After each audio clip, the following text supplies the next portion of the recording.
嗨，大家好，这里是炫创意，我是林翰。今天要来分享的是图片融合纹路材质的 PS 操作分享。我们马上开始。第一步，我们先置入底纹涂层，再置入图片涂层，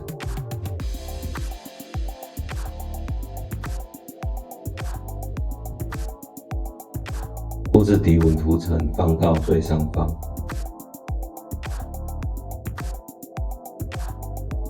再来就是要建立移植纹路的置入档案，把第一层涂层去除饱和度，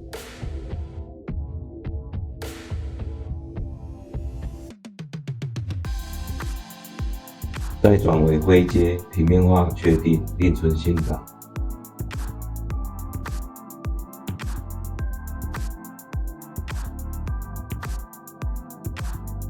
档名我们设为底纹。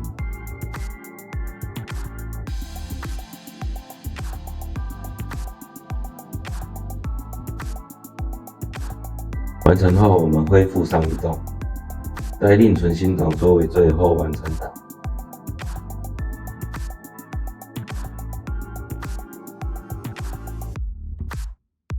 这时可以先把第一层涂层关闭，来调要融入的涂层。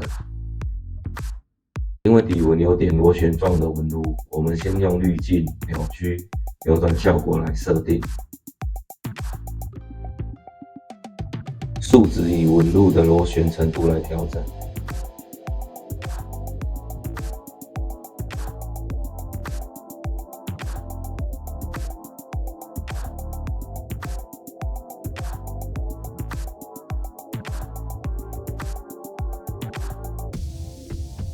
这边可以使用变形工具来调整角度，记得要把智慧型图片转为点阵化。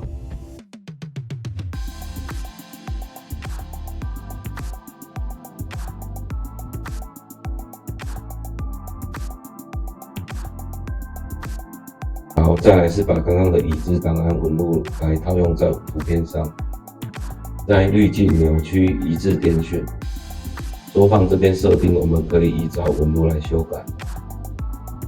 我用数值5做设定，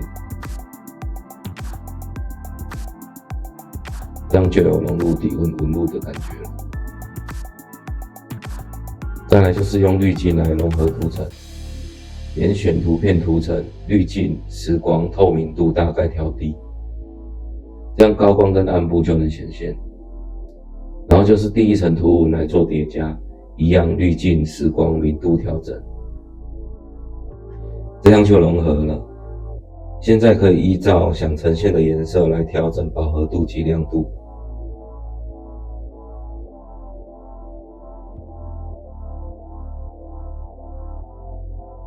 这样就完成了哦。希望这部影片对你们有所帮助。陆续会推出更多绘图及影像处理过程的影片。如果你喜欢我的影片，请订阅、追踪、分享，并开启小铃铛。